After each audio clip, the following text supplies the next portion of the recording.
Agora são 8h20. Vamos falar do Festival de Dona Ruth, Festival de Teatro Negro de São Paulo, no Sesc Interlagos. A gente está aqui no estúdio com a Ellen de Paula, ela que é mestre em artes cênicas pela Universidade Federal da Bahia, atriz, educadora, produtora, e ela é pesquisadora e assina ao lado do Gabriel Cândido, dramaturgo, diretor e performer e ator, a idealização e direção artística e curadoria desse festival, né? O Gabriel Cândido está chegando, mas a gente já está aqui nos estúdios com a Ellen. Tudo bem, Ellen? Tudo bom dia, prazer estar aqui com vocês, obrigada. Bom dia, Bom dia. prazer em recebê-la. Ellen, conta pra gente sobre esse festival de teatro negro, né? Homenageando a Dona Ruth, né? A atriz Ruth de Souza. Eu quero Exatamente. inicialmente que você fale, né? Da importância da Ruth de Souza para a dramaturgia brasileira, abrindo portas aí, né? Para os atores e atrizes negros, né? Isso. Ruth de Souza, acho que quando a gente começou a pensar sobre esse festival, a gente fez um trajeto que foi de olhar um pouco para a história do teatro negro, não só em São Paulo, mas esse teatro negro do Brasil. E foi um movimento nosso nesse trajeto de perceber a contribuição das mulheres negras para esse teatro, né? E nessa história nossa, às vezes, essa contribuição, essa importância dessas mulheres, ela não está tão colocada. E foi um pouco inevitável a gente não se encontrar com a Ruth de Souza, né, que é pioneira em muitas coisas. Então, ela tem uma carreira de mais de 70 anos de carreira, né? Faleceu recentemente com 98 anos de idade. Mais de 50 trabalhos artísticos no teatro, no cinema, na televisão. E percussora em muitas frentes, né? Então, muito engajada e resistente num período muito mais adverso do que o que a gente enfrenta hoje em relação a esses espaços das artes da cena, né, para os artistas negros, e que foi responsável por abrir portas para toda uma geração, inclusive para a minha, né, e para gerações que vêm agora, que são depois da gente. Então, o que a gente diz sempre é que a gente é a continuidade de Ruth de Souza. Então, pensar um festival de teatro negro no Brasil era impossível pensar esse teatro e não reverenciá-la, né, e não agradecê-la por tudo isso que ela representa, por tudo que ela construiu e que a gente consegue ainda reverberar nas nossas práticas, nos nossos pensamentos ainda hoje. Imagina o que ela não passou, né? Enfim, quando ela começou, né, na Exatamente. carreira, nessa sua pesquisa, o que você pôde detectar em relação a essas dificuldades, né? Que a Dona Ruth passou, né? A gente tem uma coisa que eu queria dizer que eu acho que é importante. A gente teve a oportunidade e o privilégio de estar com a Ruth de Souza, né, quando a gente começou a pensar o festival e a gente entendeu que era essa homenagem, né, que a gente queria fazer. E é importante dizer também que a gente diz Dona Ruth, não é no sentido de diminuir Ruth de Souza, de tirar o nome, né, mas é de nomear e engrandecer Ruth de Souza nessa grandeza que ela tem como artista, como mulher negra, e também se estender a outras mulheres negras, né? Que também estão nesses lugares de percursoras, mas que não sempre são nominadas, não sempre são reconhecidas. Então a gente está nessa conexão com Ruth de Souza e todas as outras mulheres negras que a gente entende que são as nossas mais velhas. E pensando nesse espaço nessa oportunidade que a gente teve de encontrar com a Dona Ruth, contar para ela do festival, perguntar se a gente poderia fazer, né, essa homenagem e perceber nela, primeiro, um constrangimento. É mesmo? Foi assim? De em algum momento ela dizer pra gente, eu não estou entendendo por que as pessoas estão me homenageando, né? E tantas agora. E a gente percebe nessa fala que é de um lugar mesmo de ter uma grandeza dessa mulher, de tudo que ela representa e de como que a gente demora para reconhecer também isso, né? Para evidenciar isso. E a gente queria muito que essa homenagem fosse com ela em vida, né? A gente entende que ela segue existindo e tudo, mas da gente ter conseguido contar para ela, pra gente já foi algo que traz um pouco de conforto, né? A gente não está falando de uma memória só, que é o que acontece muito com os artistas negros, que é uma memória de pós-morte, né? De só lembrá-los depois da morte. E acho que as dificuldades, de um modo geral, a gente teve essa oportunidade de ouvir as várias histórias, né? Que ela contou, que ela compartilhou, uma série de fotografias. E eu acho que nesse processo as dificuldades são aquelas que são distintas hoje, mas também que vão sendo atualizadas, assim, né? A gente vai falar de racismo sempre, estrutural, institucional, em vários níveis, né? Tem a ver com os personagens que a gente representa, né? Tem a ver com o modo que as nossas presenças, elas são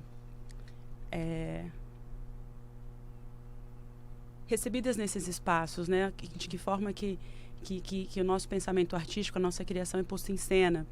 Então, não sei, ela foi a primeira atriz que foi indicada a uma premiação internacional, né? E a gente não sabe disso. Quer dizer, assim, a maioria das pessoas não sabem disso, assim, né? Então, acho que as dificuldades têm a ver com você ser artista, negra, e ter que sempre marcar este lugar, né? E eu não me lembro exatamente agora qual foi a sequência disso, mas, por exemplo, né, ela fez, sim, A Moça, o filme e a novela. Sim. E ela teve que pedir para fazer a novela depois de ter feito o filme, né?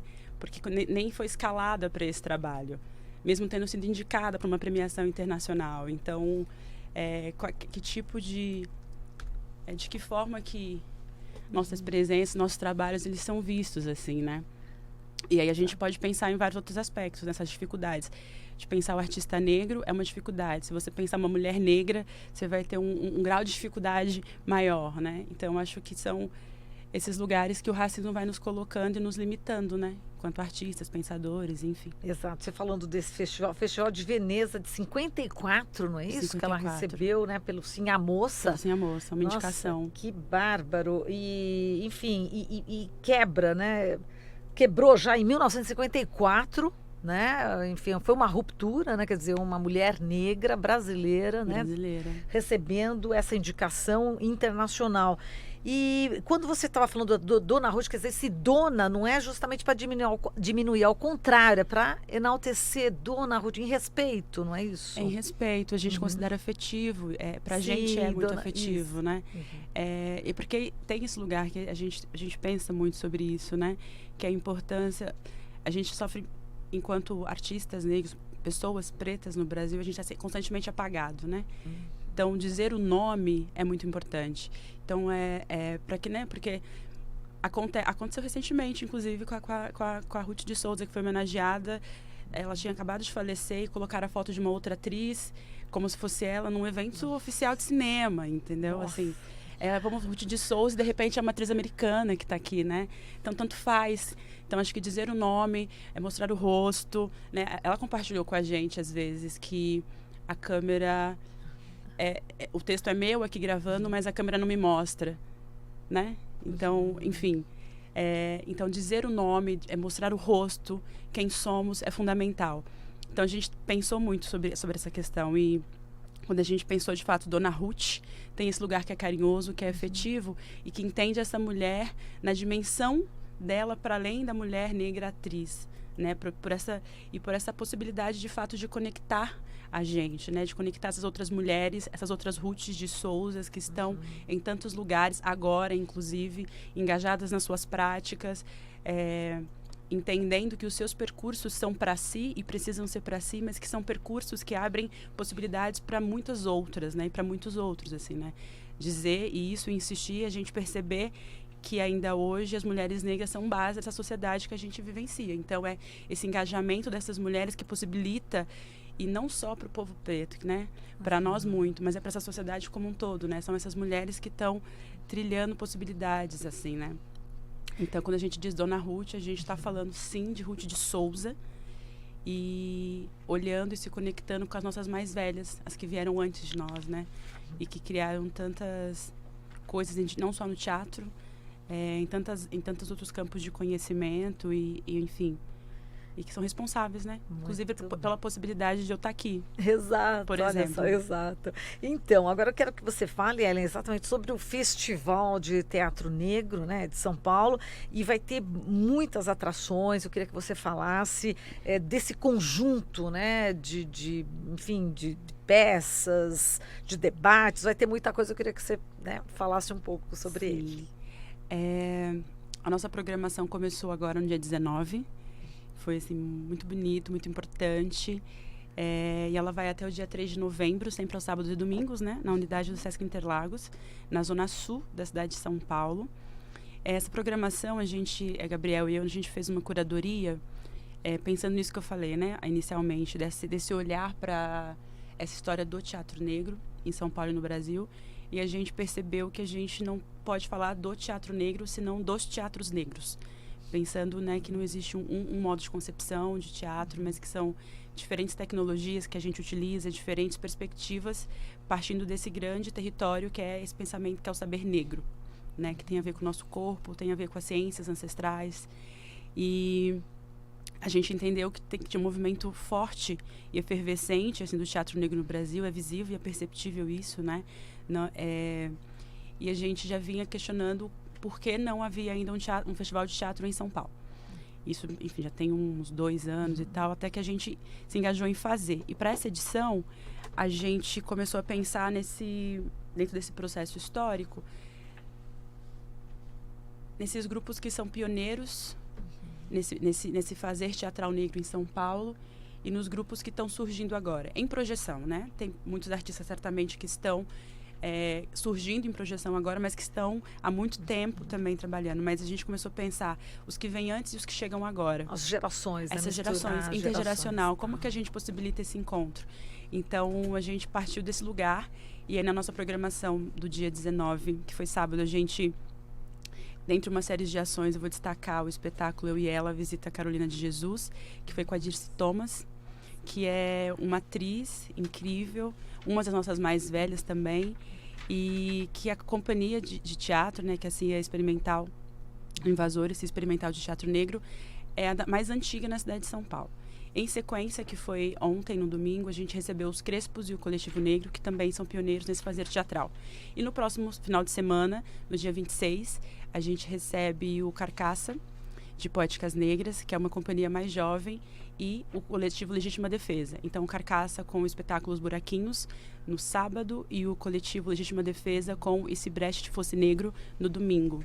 E no próximo final de semana, que é 2 e 3, a gente tem uma programação com as Capulanas, o espetáculo Sangoma, que também é uma companhia super importante, né? Companhia de mulheres pioneiras também, e muito, muito importantes mesmo para as concepções de teatro que a gente tem também hoje, assim, de teatro negro. E as Clarianas no domingo. Então a gente está fazendo esse movimento, né? Pensando aqui agora esse desenho de programação, primeiro final de semana e o último com essas companhias que são pioneiras e no meio disso essas companhias mais jovens, né? Então é um fluxo intergeracional, assim. Para além desses trabalhos, né, que tem as Clarianas, Capulanas, Crespos, Coletivo Negro, Invasores, a gente teve também a Zona Guibara no final de semana,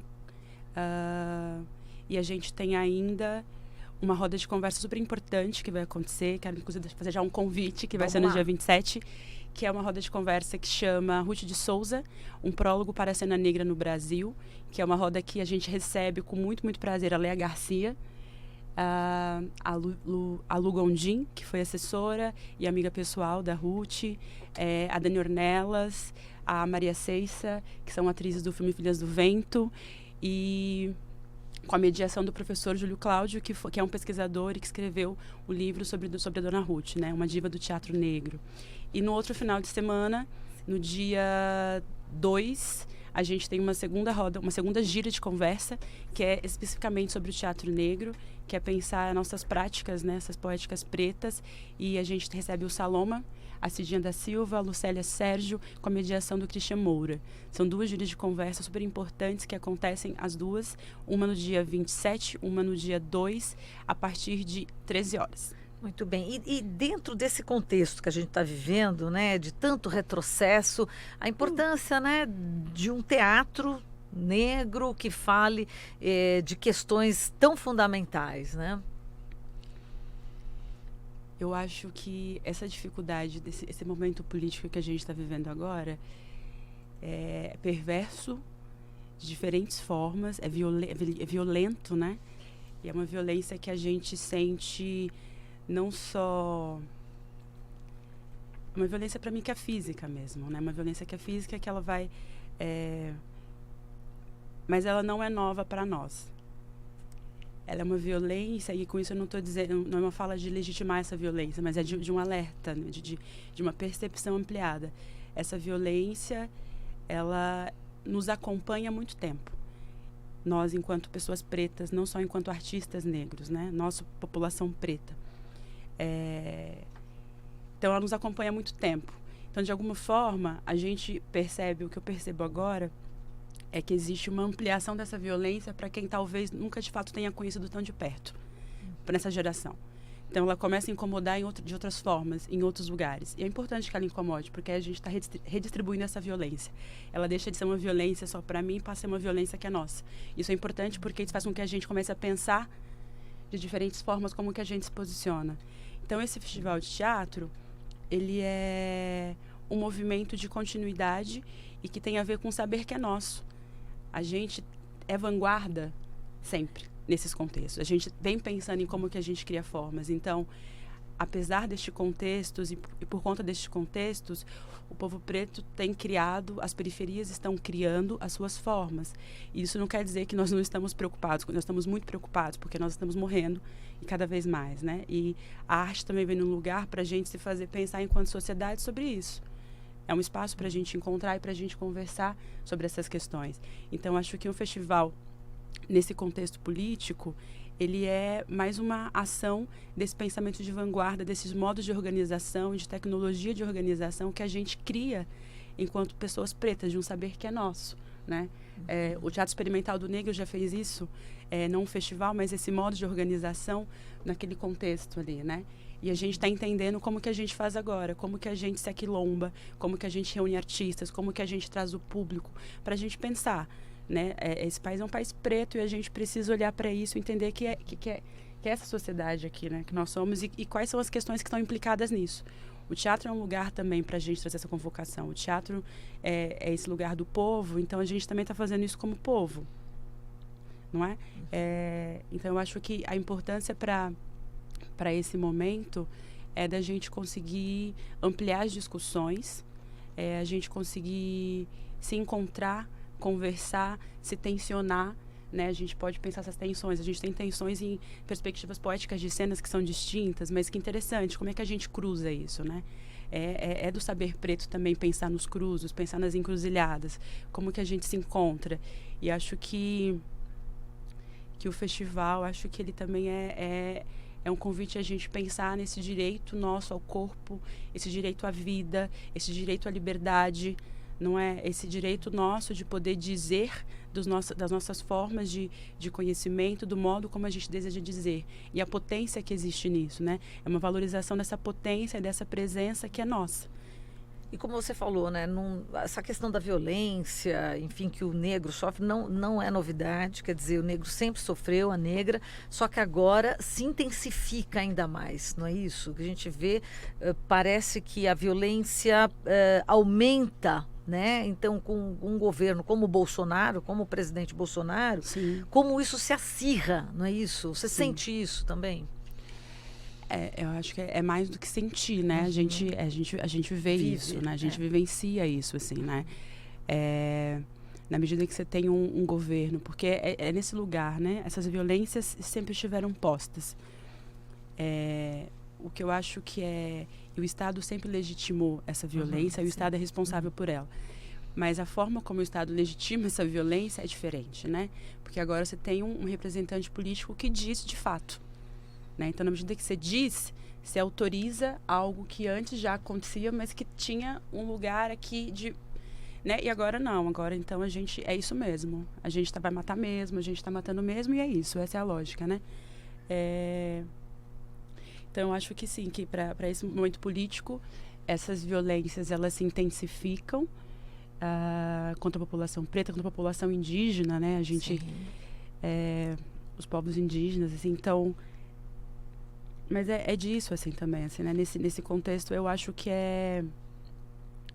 ela se intensifica muito contra nós, nós continuamos morrendo, continuamos, enfim, nesses lugares subalternizados, e, enfim, tudo isso. Mas, de novo, eu acho que é um momento de intensificação dessa violência que passa a ser coletiva. E acho que é um lugar da gente socialmente entender o que a gente faz e como a gente se organiza diante disso. né? Porque na medida que é inaugural para alguns corpos, essa violência, né? Pensar para populações ricas, de classe média alta, brancos, é desconhecida, uma violência desconhecida, né? Como que é? Então, acho que como é que a gente pensa sobre isso agora? Né? Essa expansão, enfim. E acho interessante que vocês também incluíram, enfim, programação para as crianças, né? Então, como é que as crianças entram nisso, né? Quer dizer, a força nova aí. Importante, entrando, né? A gente está falando disso, né? De pensar esses momentos políticos agora. Acho que conversar com as crianças é fundamental. A gente tende a achar que a criança, ela não pode participar da vida política, que a criança não tem... E às vezes a criança, ela consegue perceber melhor que nós, né? E consegue trazer, enfim...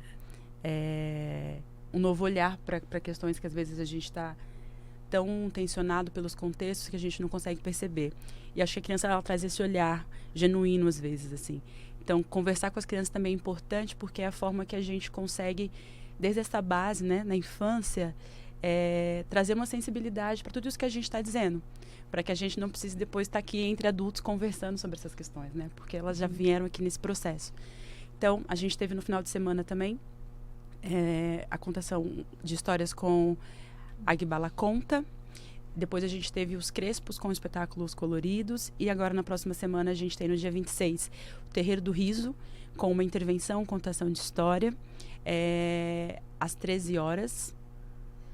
Desculpa, às 14 horas. E depois a gente tem no próximo final de semana, no dia 3, uma companhia de Sorocaba, que é o Grupo Trança de Teatro, que encerra também a nossa programação infantil. Então, são os 2 finais de semana, no dia 26 e no dia 3 de novembro, a gente tem essa programação para crianças. E você falando de corpos, né, de assumir corpos e, né, visibilizar esses corpos, né, e a gente lembra, né, a criança que já começa também a ter essa sensibilidade em relação, falando de crespos, né, por exemplo, ou o cabelo, o quanto é importante também deixar, né, o cabelo não ter, né, ou então deixar do jeito que ela quer, não é isso? Em relação ao cabelo, né, das meninas. Eu queria que você falasse da importância, né, de assumir essa negritude. Eu acho que sim, que acho que é fundamental, assim, né? Eu acho que passa pelo lugar menos do dizer que você tem que ter o cabelo crespo, ou que você tem que ter eu acho que passa pelo lugar da referência, né? De um entendimento de quem você é, do que significa isso, né? Porque não é só estético, né? O cabelo não é só estética. A gente tem uma relação com ele também, mas eu acho que aí é como que você traz referências para a criança que fazem com que ela se perceba, né, em quem ela é e que entenda a potência de ser quem ela é. Então, como que a gente atua nesse lugar dessa não negação de quem eu sou, né? Sim. Como é que eu não estou sempre buscando ser algo que está tão distante de mim, né? De ser, vai desde a cor da pele, até o tipo de cabelo, até, enfim.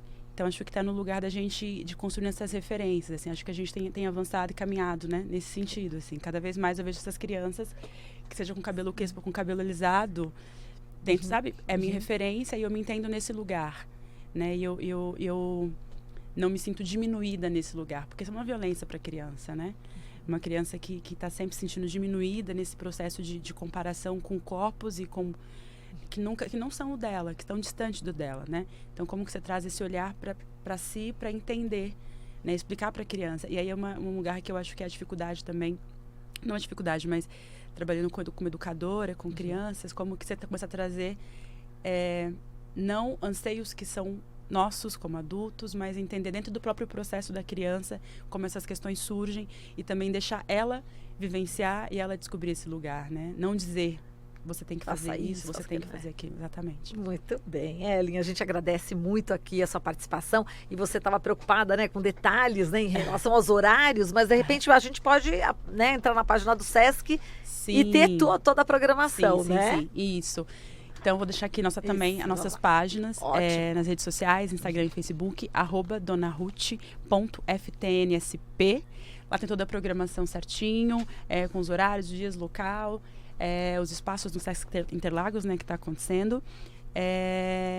Então, venham. É uma programação que está super bonita. A gente fez com muito empenho, entendendo a importância desse festival, e fica esse convite aqui para todo mundo colar com a gente.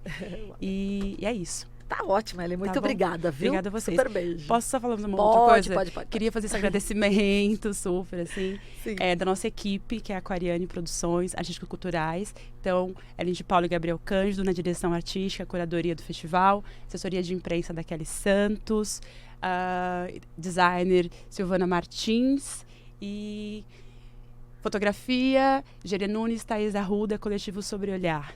E o festival realizado em parceria com o Sesc São Paulo. E é isso. Venham, gente, para o festival. Obrigada. Legal, valeu, Ellen. A gente falou aqui com a Ellen de Paula, ela que é mestra em artes cênicas pela Universidade Federal da Bahia, atriz, educadora, produtora e pesquisadora, né? E assina ao lado do Gabriel Cândido a idealização, direção artística e curadoria de Dona Ruth, Festival de Teatro Negro de São Paulo.